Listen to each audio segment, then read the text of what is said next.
Welcome to Read and Learn English. Today's video is not just reading and listening practice. It is something quieter, deeper, and more personal. It is a journey into the small corners of life that we often ignore, the gentle places where wisdom hides. I want you to sit with me, breathe slowly, and let your heart open as you listen. Because today, the world will speak to you softly. Since I was young, I believed that humans were the only real teachers in life. But as I grew older, I began to notice something different. Animals, forests, rain, even the smallest insects. They all carried secrets, lessons, and whispers that I never understood before. A lonely cat sleeping by itself. Frogs singing louder after a storm. A dog waiting at a door every single day. All these small moments were pieces of truth waiting for me to grow into them. Maybe you are like me. Maybe you are moving through life quickly, trying to learn, trying to improve, trying to understand who you are. But sometimes the answers you search for do not come from people. They come from the quiet world around you. A world that does not shout. A world that does not force. A world that teaches gently. In this video, I will share stories from nature that change the way I see life, pain, love, and meaning. These stories may sound simple, but they carry the kind of truth that only makes sense when your heart is ready. You may not understand everything today, and that is okay. These lessons will wait for you, just as nature always waits. So listen closely, breathe slowly, and let yourself feel every moment. The world speaks softly, and today, it is speaking to you. Chapter 1. Why Cats Sleep Alone. When I was a child, there was a cat that lived in my neighborhood. She had soft gray fur, quiet yellow eyes, and a slow, careful way of walking.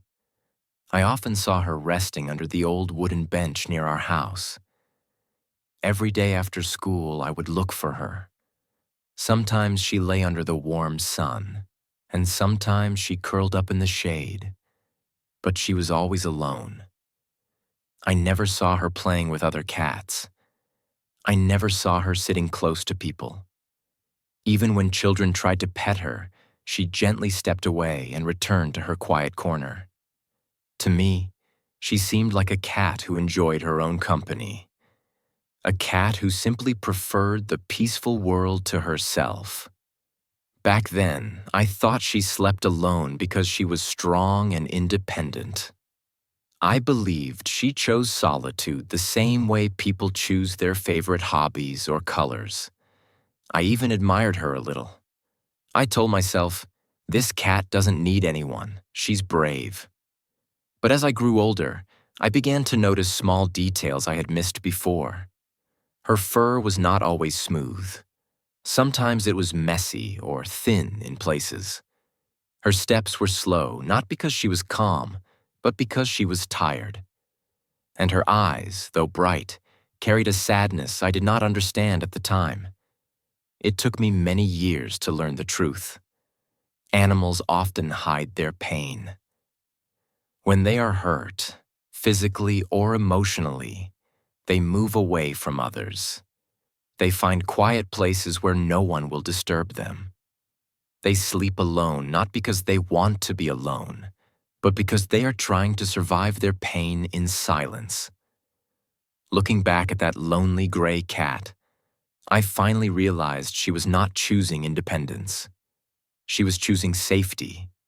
She was trying to heal. And when I understood this, something inside me changed. I began to see myself in her. There were times in my own life when I pulled away from people without saying why. Moments when I felt hurt, confused, or disappointed, but I did not know how to explain my feelings. Instead of asking for help, I hid my emotions. I closed my heart. I avoided conversations.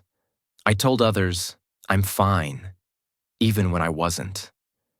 And just like that old cat, I searched for quiet corners where I could sit alone and breathe. Maybe you have felt this too. Maybe there were days when someone's words cut deeper than you expected. Maybe you trusted someone who suddenly disappeared from your life. Or maybe you experienced a loss that left a silent space in your heart. During these moments, you might have pulled away from the world, even from people who cared about you. You might have slept alone not because you wanted to, but because your heart needed time to rest. This is a hidden truth of life. Humans and animals are more alike than we think. We both hide our pain. We both walk away to protect our feelings. And we both need space to heal. You will understand this more clearly when someone hurts you one day. Not necessarily with anger or violence, but with disappointment, misunderstanding, or neglect. When that moment comes, you will remember the lonely gray cat, and you will understand why she slept alone. You will realize that solitude is not always a choice. Sometimes it is a gentle cry for peace, a quiet way of saying, "Please give me time. Please let me heal." But here is the soft and hopeful truth. Healing does happen. Just like the cat who slowly regained strength, we also return to the world after our wounds begin to close. We step back into the light. We open our hearts again. The pain does not stay forever. It teaches us, shapes us, and finally releases us. So if you ever find yourself choosing solitude, do not judge yourself. Do not think you are weak or strange. Sometimes the heart needs quiet. Sometimes the soul needs rest. And sometimes sleeping alone is simply the first step toward finding peace again. Chapter 2. The Sound of Frogs. When I returned to my childhood home after many years, the first thing I noticed was the sound. It was a warm evening, and the sky was slowly turning orange as the sun sank behind the trees. I walked along the familiar path that led to the small pond behind our house, a place where I had spent many days as a child. The air smelled the same, fresh, earthy, and calm. But the sound that filled the night was what truly brought me back to the past. It was the deep, steady chorus of frogs. Their voices rose and fell like waves in the darkness, louder and richer than I remembered. When I was young, the frogs singing was simply part of the night. I never paid much attention to it. It was just background noise, something that happened when the world became quiet. But as I stood there again, years later, I realized something important. The frogs had always been there during the most emotional moments of my life. I just hadn't understood it. I remembered celebrations, birthdays, New Year nights, family gatherings. On those happy evenings when laughter filled the house and people stayed awake a little longer, the frogs outside would sing louder than usual, as if joining the joy. Their voices felt warm and alive, blending with the excitement in the air. Back then, I thought it was simply because the night was beautiful. But I also remembered the storms. I remembered nights when rain hit the roof with heavy, angry drops. Nights when thunder cracked open the sky. Those nights the frogs sang too, sometimes even louder.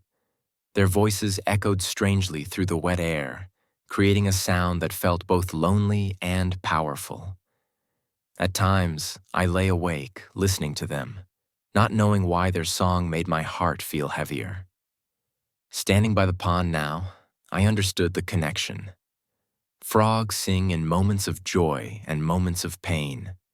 They become louder when the world feels more alive, whether it is alive with happiness or alive with sorrow. Nature responds to emotion. It reacts to the energy around it, and sometimes it reflects our hearts back to us. As I watched the pond's surface ripple gently in the evening breeze, I realized that we humans are not so different. There are certain moments in life when our senses become stronger. When something beautiful happens, like a success, a reunion, or a simple moment of peace, we notice the small details more clearly. We hear sounds we usually ignore. We feel the wind more deeply. We see colors more brightly. Joy opens our senses, but pain does the same. When we experience heartbreak, loss, or disappointment, the world suddenly becomes louder. The rain sounds sharper. The wind feels colder. The night seems longer. Pain awakens parts of us that stay quiet during ordinary days. It makes us listen, even to things we don't fully understand. That night by the pond, I felt both emotions at once. I felt joy in returning home, in touching the memories that shaped me. But I also felt sadness, because time had changed so many things. People, places, even parts of myself. And as these feelings mixed inside me, the frogs continued their chorus, as if they could sense the weight and warmth in my heart. In that moment, I learned a gentle truth. We hear certain sounds not with our ears, but with our hearts. The sound of frogs is one of them. When life is calm, we barely notice it. But when joy or pain fills our chest, suddenly the world becomes alive with meaning. Suddenly, every sound feels connected to us. As I walked back toward the house, the frogs' voices followed me like an old song I had forgotten. Their chorus reminded me that both happiness and sadness are necessary. Both emotions open our senses. Both help us feel the world more deeply. And sometimes, even simple creatures like frogs can teach us that our hearts hear what our ears cannot. Chapter 3. Why Dogs Run to the Door. There was a dog I once lived with, many years ago. His name doesn't matter, because what I remember most about him is not the sound of his name, but the sound of his paws rushing across the floor every evening. He was not a big dog, just a small, brown, gentle creature with soft ears and bright, hopeful eyes. Every day, at almost the same time, he would walk to the front door and sit there patiently. Sometimes he would lie down with his head resting on his paws, and sometimes he would stand up and look outside through the small gap under the door. He waited. Not for food, not for a walk, not for a toy. He waited for the sound of the family returning home. At first, this habit confused me. He could be playing, or sleeping, or chewing on something he loved. But the moment the afternoon sun began to fade, he left everything behind and walked straight to the door. There was no clock to guide him. There was no reminder. And yet, he always knew. Sometimes he waited for only a few minutes. Other times he waited for more than an hour. But he never complained, never barked in frustration, never walked away. He simply waited with the quiet confidence that someone he loved would come back. As a child, I did not understand this. I wondered why he put so much of his heart into one simple moment. Why was the sound of the key turning in the lock so important to him? Why did he wag his tail with such excitement, as if his whole world depended on it? To me, it seemed strange that a dog could care so deeply and so loyally. I thought it was just a dog thing that I would never really understand.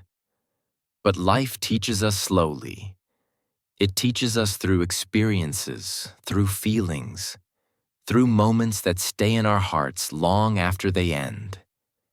And as I grew older, I began to understand something I could not see as a child.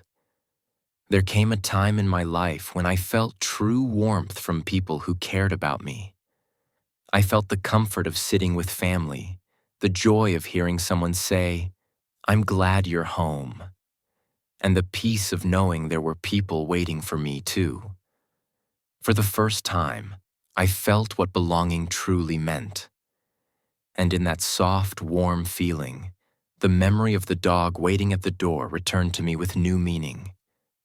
It hit me gently, like a whisper from the past. Dogs do not wait at the door because they are trained to do it. They do not wait because someone taught them a rule. They wait because loyalty is not learned, it is felt. It is something that rises naturally inside them when they love someone. To a dog, the return of their family is the brightest moment of the day. Their hearts do not measure time the way ours do. They do not hold back love. They do not fear giving too much. They simply love fully, openly, and endlessly. Only when you feel true family warmth yourself do you begin to understand loyal love, the kind that dogs show so effortlessly. When someone makes you feel safe, you want to move closer. When someone makes you feel valued, you wait for them. And when someone fills your life with warmth, your heart naturally becomes loyal, not because it is your duty, but because love pulls you toward them. Now, when I think of that small brown dog waiting at the door, I no longer see something strange. I see something beautiful. His loyalty was a quiet lesson that I was too young to understand at the time. But today, I understand it clearly. Love creates loyalty. Warmth creates connection. And a heart that knows belonging becomes a heart that waits, just like that little dog did every single day.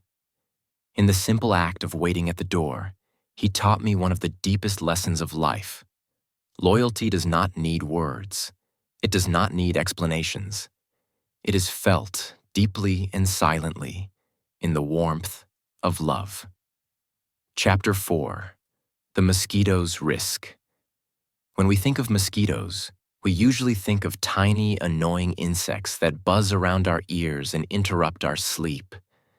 We try to wave them away, push them aside, or hide under blankets. Yet no matter how many times they fail, they keep coming back. They fly toward humans again and again, even though getting close is dangerous for them. They risk being swatted. They risk being crushed. They risk their fragile little lives every time they come near. And still, they keep trying. As a child, I found this strange and almost foolish. Why would something so small take such a big risk for just one drop of blood? As I grew older, I began to see mosquitoes differently. Not as annoying insects, but as reminders of something deeper. Their persistence is not random. It is instinct. They are driven by a powerful need to survive and provide for the next generation. A mosquito mother needs blood not for herself, but for her eggs. She risks everything so her children can live. When I learned this, a quiet understanding bloomed inside me. I realized I had seen this kind of courage before, not in insects, but in the people who raised me. My parents were never perfect, but their love was steady, strong, and full of quiet sacrifices. When I was young, I did not notice the sleepless nights they spent worrying about me. I did not see the moments when they pretended to be strong so I would not feel afraid. I did not understand how many things they gave up: time, money, rest, dreams, so that I could grow safely. Like many children, I thought life simply happened. I thought comfort was natural, not something built by the hands of people who loved me. Now, when I look back, I see everything clearly. I remember the nights when I woke up sick, coughing or crying. My mother would get up immediately, even if she had barely slept. She held me, whispered to me, checked my temperature, gave me medicine, and stayed awake until the morning. I remember my father leaving early in the morning and returning late at night, tired but always smiling when he saw me. I did not know back then the weight he carried, but I see it now, the silent pressure of responsibility, the long hours of hard work, the quiet fear of, will this be enough for my family? These memories taught me something powerful. Love creates courage. Real courage does not always look loud or brave. Sometimes it looks like someone staying awake all night when they want to sleep. Sometimes it looks like someone giving their last piece of food to their child. Sometimes it looks like sacrificing comfort, safety, and even personal dreams for the sake of someone else's happiness. And suddenly, the behavior of mosquitoes made sense. A mosquito mother risks everything for her children. It is a dangerous choice, but love, even in the smallest creatures, has a way of pushing life forward. It gives strength where there is weakness. It gives bravery where there is fear. It gives purpose where there is struggle. One day, when you become a parent, or when you take care of someone you love deeply, you will understand this instinct. You will understand why mosquitoes take risks.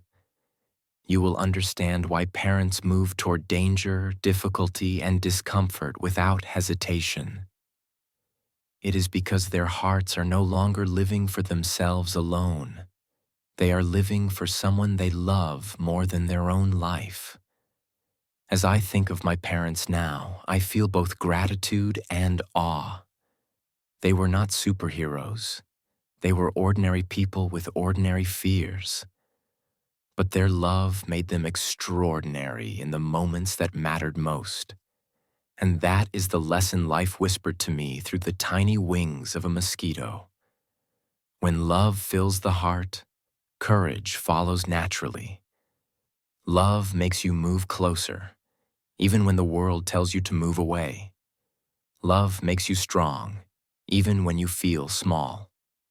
Chapter 5. Why Pigs Fight for Food.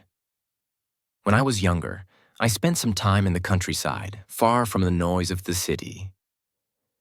There was a small farm not too far from my relative's home, and I often walked there in the mornings just to watch the animals. The air was cool, the fields were wide, and everything felt simple and peaceful. But there was one scene that always surprised me: the pigs during feeding time. The calm morning would suddenly turn loud and chaotic the moment food arrived. The pigs pushed, shoved, and fought fiercely for their meals. Their snorts filled the air, their bodies pressed tightly against each other, and the ground shook beneath their heavy steps. To a child, it looked rude and unnecessary, almost violent for no reason. I remember standing behind the wooden fence, watching them with confusion. There was plenty of food, enough for every pig in the pen. So, why did they fight? Why didn't they take turns or eat calmly like other animals? I asked myself these questions many times, but I never found an answer back then. All I saw was disorder. Stronger pigs pushing weaker ones aside, everyone struggling as if it were their last chance to eat. It didn't fit with the peaceful image of farm life I had in my mind. Years passed before I finally understood what I could not grasp as a child. One day, I learned that pigs have a sense of time that is different from ours. Their lives are short. Their days are counted by humans. Some pigs are raised not for long lives, but for quick ones. Deep inside, they somehow feel this. They sense that every meal might be their last. They sense that their time is running out more quickly than they can understand. Their fight is not about greed. It is about survival. And when this truth settled in my heart, I realized something even deeper. All creatures feel time running out, not just pigs. Even humans, who pretend to be strong and calm, have moments when they feel their own final day drawing closer. Maybe it happens quietly, on a birthday, on a lonely night, or during a sudden moment of fear. Maybe it happens loudly, during sickness, loss, or tragedy. But sooner or later, we all feel it. The awareness that our life is temporary. Mortality makes everything precious. When we sense time slipping through our fingers, our hearts change. We hold on tighter to the people we love. We fight harder for our dreams. We become more protective of our memories, our hopes, and our moments of happiness. Just like those pigs pushing and struggling for their food, we also fight harder when we feel the urgency of life. We begin to understand that nothing is guaranteed. Not tomorrow, not the next smile, not the next breath. I have seen this in people too. I have seen adults who suddenly become kinder after losing someone important. I have seen friends who chase their goals with new energy after facing a difficult moment. I have seen families who come together more closely after realizing how fragile life truly is. Pain, loss, and the passing of time have a strange way of waking us up. They remind us that our days are limited, and that makes every second more meaningful. When I think back to the pigs on that farm, I no longer see chaos. I see a mirror of life. I see creatures fighting not because they are wild, but because they understand something we often forget. Time is precious. Time is short. Time does not wait.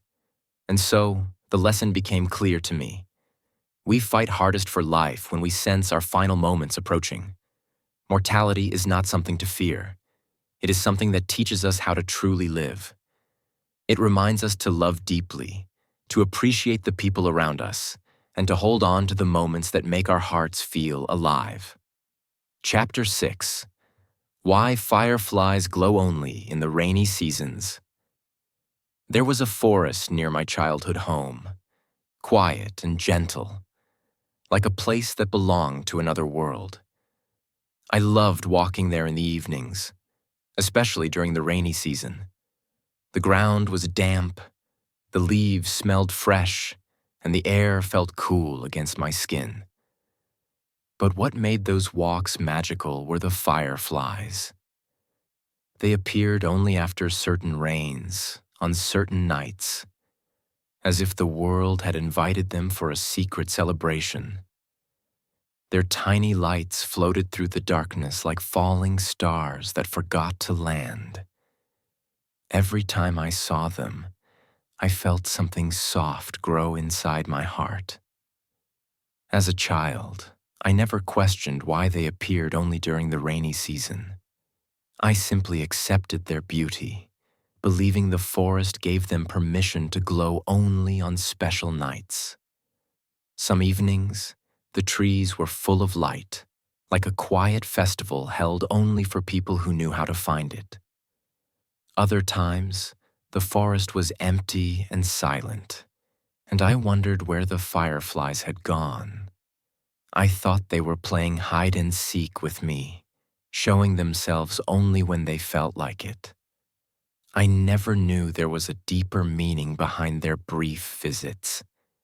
Years later, after losing someone important in my life, I returned to that same forest. It was raining lightly, and the sky was covered with low, heavy clouds. My heart felt the same way, cloudy, heavy, full of a sadness I didn't know how to carry. I walked slowly, remembering the person I had lost, remembering the warmth they brought into my life. I didn't expect to see anything special that night. My mind was too tired. My heart was too quiet. But then I saw it. A soft light moving between the trees. Then another, and another. Before I realized it, The forest was glowing with fireflies again, just like when I was young. Their lights flickered gently in the dark, floating around me like tiny, silent companions. I stood there, not moving, watching them dance through the rain. And for the first time, I understood why they always appeared during the rainy season, during moments when the world felt quiet, heavy, and full of emotion. Beauty often arrives during sadness. Fireflies glow brightest in the wet, dark nights after the rain, when the world is quiet enough to notice them. In the same way, some of the most beautiful memories, lessons, and realizations appear in our hearts during the hardest times. When we lose someone who truly valued us, the world feels darker. Our days feel heavier. Our nights feel longer. But in that darkness, small lights begin to appear. Memories, moments of love, things they taught us, words they left behind. These moments glow like fireflies, reminding us that even in sadness, there is beauty. I realized something else too. Fireflies do not glow forever. Their light is brief. Their season is short. But that is what makes their appearance unforgettable. They remind us that some things in life are precious not because they last long, but because they shine brightly for a short time. The people we lose are often the same. Their presence in our lives may not have lasted forever, but the value they gave us, the love they shared, and the memories they left, those things shine quietly inside us, long after they are gone. You understand this only when you lose someone who truly valued you. Only then do you realize how rare and beautiful real love is. Only then do you understand how memories can glow in the darkest seasons of your life. Only then do you learn how grief can open the heart to a deeper kind of appreciation. As I stood in that glowing forest, rain falling softly on my shoulders, I felt something peaceful settle inside me. The fireflies were not just insects, they were symbols. They reminded me that loss does not erase beauty. It reveals it. It teaches us to notice light in places we never looked before. Fireflies appear only in the rainy seasons, just like memories appear when our hearts are ready to feel them. And maybe, just like fireflies, the people who valued us never really disappear. Their light becomes part of us, bright, brief, unforgettable. The wisdom we grow into. Life does not reveal its truths all at once. It waits for us. It waits for the right age, the right moment, the right heartbreak, the right silence. As I think back on every creature I have met, the lonely cat, the singing frogs, the loyal dog, the risk-taking mosquito, the fighting pigs, the glowing fireflies, I realized that they were not just part of my memories. They were teachers. They were soft voices in a loud world, offering lessons I was too young, too busy, or too innocent to understand. Now, speaking gently to you, I want to remind you of something important. You may not understand these things now, but one day you will. Life teaches in ways that are slow, quiet, and sometimes painful. A lonely animal may show you your own loneliness. A faithful dog may mirror the warmth you once took for granted. A tiny creature's courage may reveal the sacrifice someone made for you. A brief light in a rainy season may remind you of a love you lost. Nature speaks, but it speaks softly, and we only hear it when our hearts are ready.